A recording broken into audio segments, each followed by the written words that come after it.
Então aqui eu trouxe alguns trechos do Sutra Prajnaparamita de 10.000 versos. Que esse sutra ele vai falar bastante das 6 paramitas. Tem um capítulo que é basicamente só sobre essas 6 paramitas.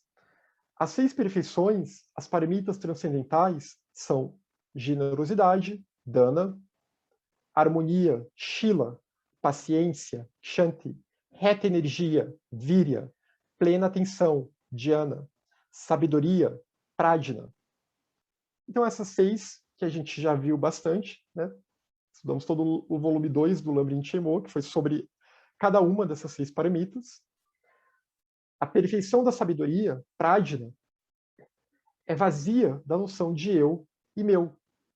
Então temos que desenvolver essas 6 perfeições e tentar nos esvaziarmos de eu e de meu, por meio de prajna, por meio dessa sabedoria que compreende a natureza última do eu e dos fenômenos, que compreende a interdependência de todas as coisas.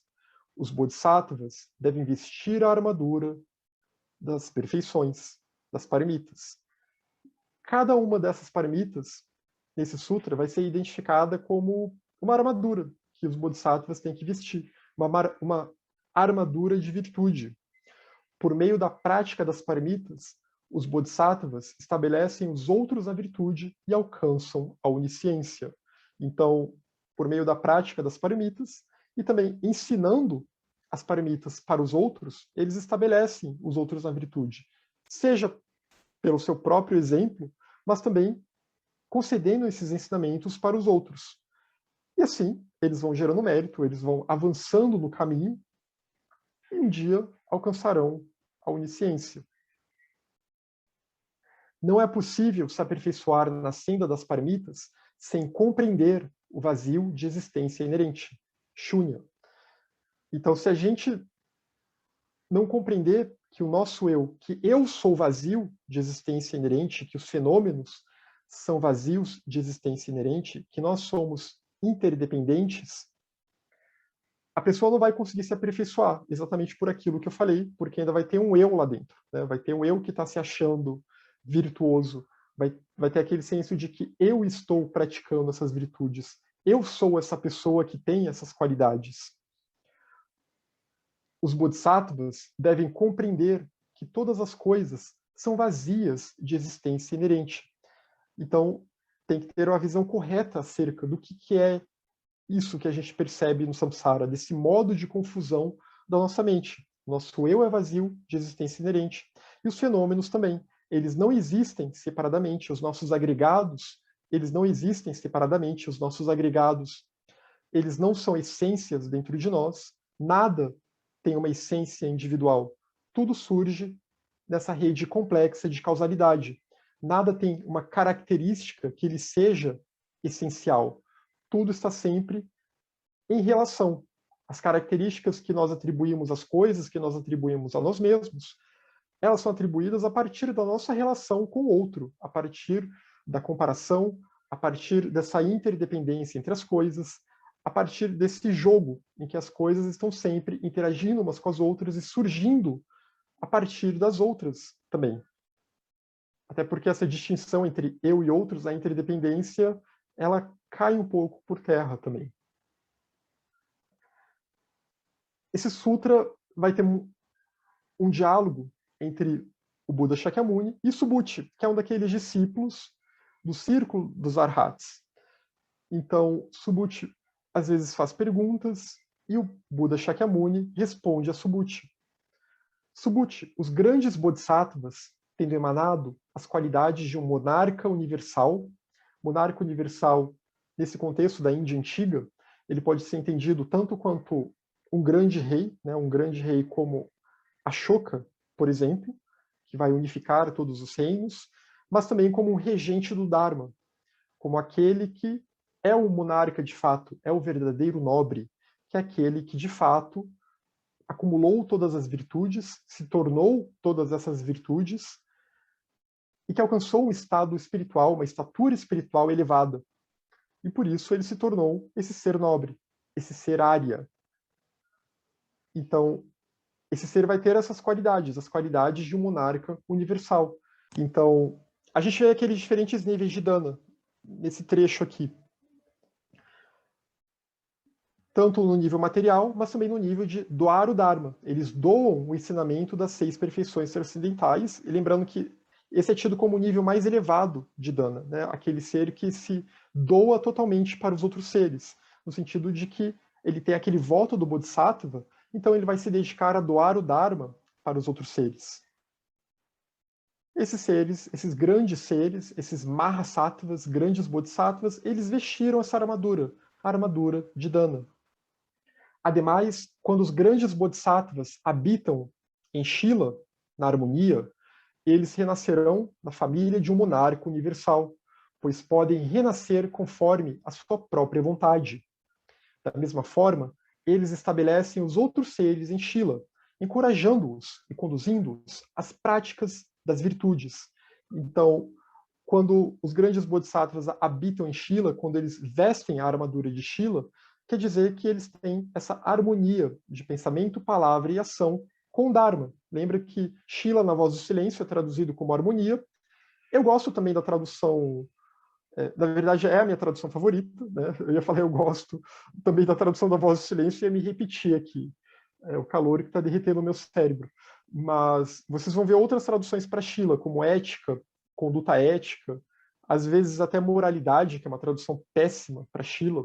Ética até que, conduta ética até que vai, mas harmonia realmente é a melhor tradução, porque é aquela pessoa que ela está harmonizada com o Dharma, com aquilo que sustenta a senda, com a sustentação do caminho, com a sustentação da virtude. Então, seus pensamentos, suas falas, suas ações de corpo, elas vão ser guiadas pelo Dharma, elas são sustentadas pelo Dharma. A estabilidade, a harmonia, ela não fica entre altos e baixos, né, entre oscilações. Por isso, esses seres, eles renascem na família de um monarca universal, porque eles já não titubeiam mais, né? Eles têm essa reta, eles seguem esse reto caminho, têm uma reta conduta. E é claro que isso vai estar ligado à víria também, enfim, vai estar ligado a todas as outras virtudes. E eles podem renascer conforme a sua própria vontade. Como um bodhisattva, um grande adepto, ele tem essa shila, porque ele não tem mais os kleshas grosseiros atrapalhando, não tem mais a avidya grosseira lhe atrapalhando, então ele já tem uma certa autonomia, né? Ele já alcançaram um grau de libertação do samsara em que ele já tem autonomia para escolher onde eles vão renascer, ao contrário de nós, que não escolhemos, né? Nós somos arremessados pela força do karma. Da mesma forma, eles estabelecem os outros seres em Shila, no sentido de que eles ensinam Shila para os outros seres. Eles concedem esses ensinamentos e também eles ensinam pelo seu próprio exemplo, encorajando e conduzindo-os às práticas das virtudes. Subhuti, a partir do momento que os grandes bodhisattvas geram bodhicitta, a mente altruísta, e vestem a sua armadura, assim pensam: mesmo se todos os seres se aproximassem de mim e me atacassem com paus, pedras, armas e jogassem terra em cima de mim, eu não geraria raiva por algum desses seres, eu não teria raiva por nenhum deles. Eu mesmo conduziria esses seres para a estabilidade de Kshanti. Eu mesmo conduziria esses seres para a estabilidade da paciência. Então aqui a gente vê a segunda paramita, Kshanti, a paciência. Então, mesmo se a pessoa é atacada, ela não cede à raiva, não cede ao ódio, não cede ao ressentimento.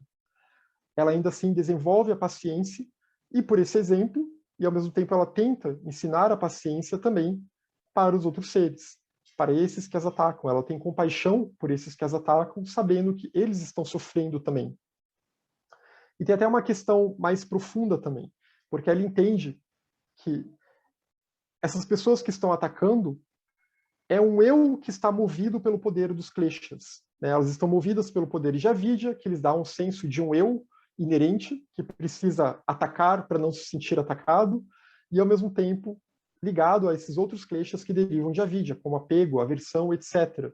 Então, mais adiante no sutra é até dito que a paciência é necessária até para a pessoa perceber que esses que os atacam, e aqui vem a ligação de Kshanti com Prajna, assim como todas as outras paramitas, com a sabedoria, perceber que, na verdade, essas pessoas que atacam também são vazias de existência inerente, e que elas estão num modo de confusão. Elas veem algo, elas sentem que elas são algo que, na verdade, é como a ilusão de um mágico, que, na verdade, não é o que elas são. E se a pessoa, então, cede ao jogo e começa a realmente achar que essas pessoas que a atacam são eus, de fato, né, e que isso é uma característica essencial delas, essa forma de atacar os outros, e que por isso elas precisam de uma retaliação, no sentido de que elas precisam ter uma lição, uma punição, não que, né, uma pessoa que cometeu um crime não tenha que ser punida por isso, mas é mais naquele sentido de um senso de vingança e não de justiça. Porque, então, ao invés de uma justiça adequada, você vai atacar aquela pessoa achando que aquele eu, ele é sempre aquilo, que ele vai merecer aquilo para sempre. Então, essa parte do Sutra vai falar, não pense assim. Pense que isso é um eu vazio de existência inerente, que aqui tem uma questão kármica também, que isso tudo surgiu da dependência de causas e condições, e que essas pessoas, claro, vão sofrer os efeitos kármicos por isso, mas que elas não são inerentemente isso. Então, por isso que há de se ter paciência por elas e tentar ensinar-lhes a paciência para que elas se corrijam e que depois não fiquem apanhando cada vez mais do karma num círculo vicioso, num círculo autodestrutivo. Os grandes bodhisattvas, imbuídos de virya, a reta energia, encorajam e estabelecem os outros na senda virtuosa, infundem nos outros a reta energia entusiástica. Os grandes bodhisattvas desenvolvem dhyana, a plena atenção, e estabelecem os outros seres em dhyana, de modo que eles também possam alcançar o estado de uma mente serena. Esse estado aqui está a mais aqui, ignorem isso também. Faltou uma revisão desses slides aqui. Os grandes bodhisattvas não perdem sua dhyana, mas a mantêm até que alcançam o completo despertar de um Buda. Então aqui a gente vê tanto Virya quanto Dhyana. Virya como essa reta energia, essa bravura, coragem indômita, que não se deixa abater frente aos obstáculos. Então, e essa energia que não se desvia, você concentra a sua energia e foca rumo à meta de se libertar do samsara e de auxiliar a todos os seres, no contexto do Mahayana. Então, a meta de despertar o bodhicitta, né, são várias metas, na verdade. A meta maior é o completo despertar de um Buda. Mas para chegar lá, lembra que o caminho é gradual, assim, é gradual, tem que ter outras metas. Assim como na nossa prática, né, a gente pode ter essa meta longínqua. Se nós buscamos o Dharma, é claro que é natural que a gente tenha essa meta de se libertar do samsara, ou até a meta de um dia alcançar o Buddha, o estado de Buda. Mas tem outras pequenas metas com as quais a gente tem que se comprometer para chegar nessas metas maiores também. Por exemplo, a meta de ter uma plena atenção, a meta de não ter preguiça, que está muito relacionado com o Virya aqui, e a plena atenção é dhyana.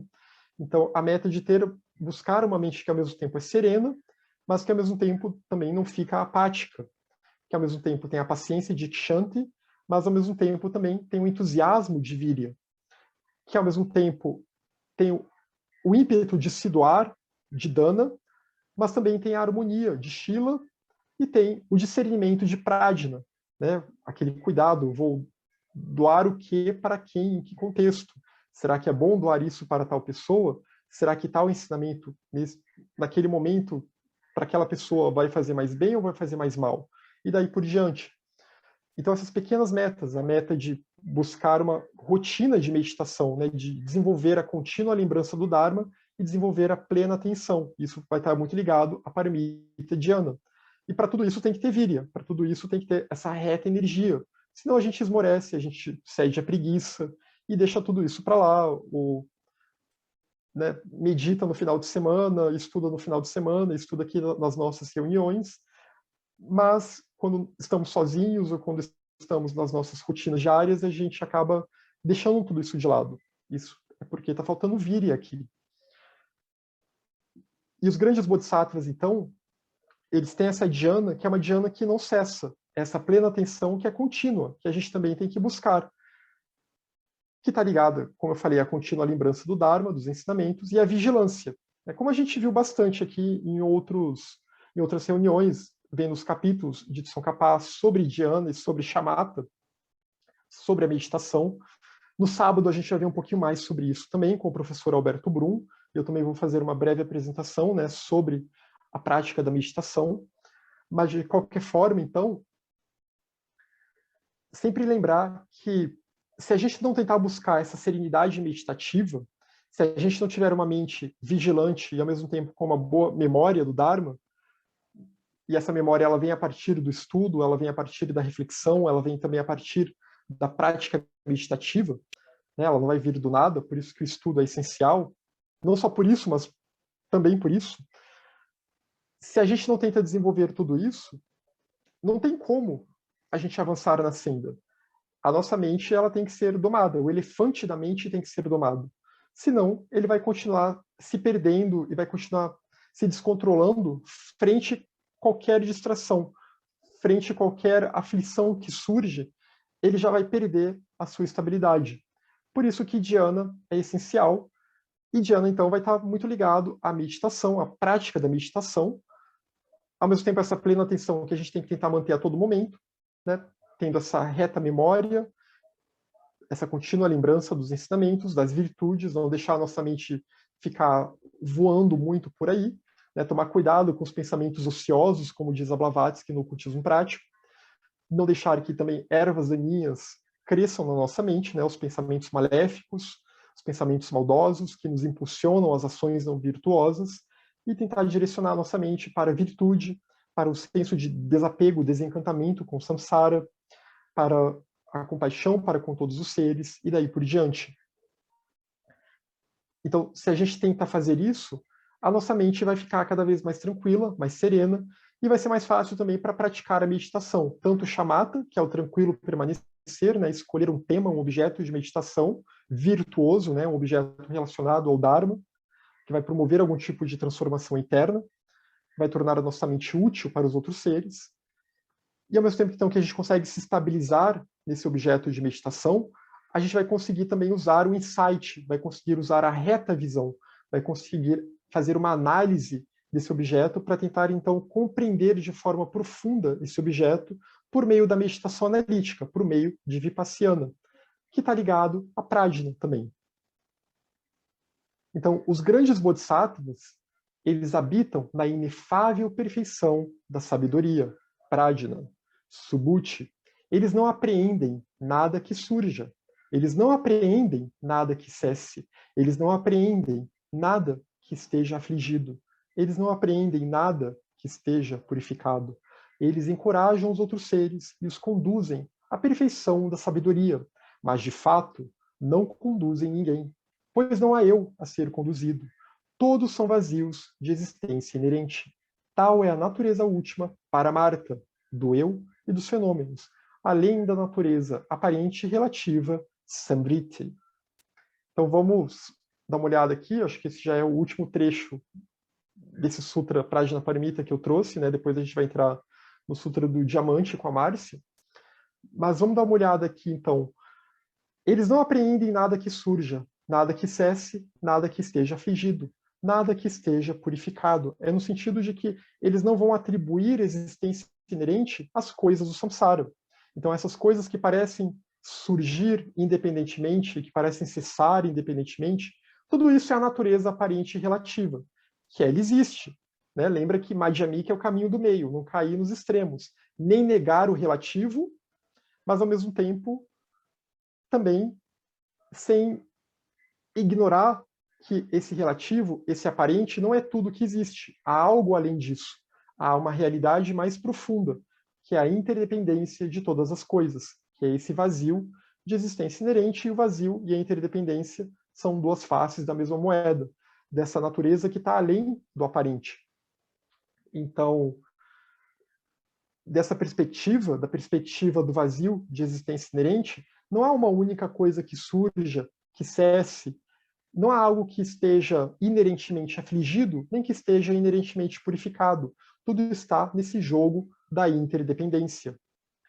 Eles encorajam os outros seres e os conduzem à perfeição da sabedoria, mas de fato eles não conduzem ninguém.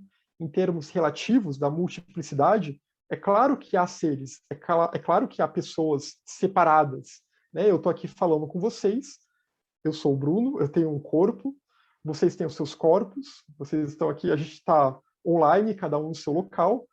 Nós existimos relativamente, né? Em relação uns aos outros, nós os definimos e nós conseguimos, então, entender essa delimitação que existe nesse plano da manifestação. Mas no nível mais profundo, nós somos interdependentes. No nível mais profundo, a nossa existência ela está intricadamente conectada. E nós não existiríamos sem o outro. Não seria possível que o nosso senso de eu existisse sem que houvesse um outro para que a gente pudesse justamente configurar esse senso de eu em nós. E, ao mesmo tempo, claro, nessa rede da interdependência, todos nós estamos ligados num nível muito profundo, por uma vida una que conecta todas as coisas. Então, por isso que não há um eu separado. Eles não conduzem um eu separado, eles não conduzem uma personalidade. É nesse sentido. Não há uma personalidade a ser conduzida aqui. Porque uma vez que se compreende o vazio de existência inerente, se percebe que não há um eu inerente que vai dizer agora eu estou salvo e eu sou essa pessoa salva. E relativamente pode até dizer isso, mas em termos últimos, você não é esse eu. Em termos últimos, nós somos vazios de existência inerente, nós somos a interdependência. Nós surgimos nessa interdependência.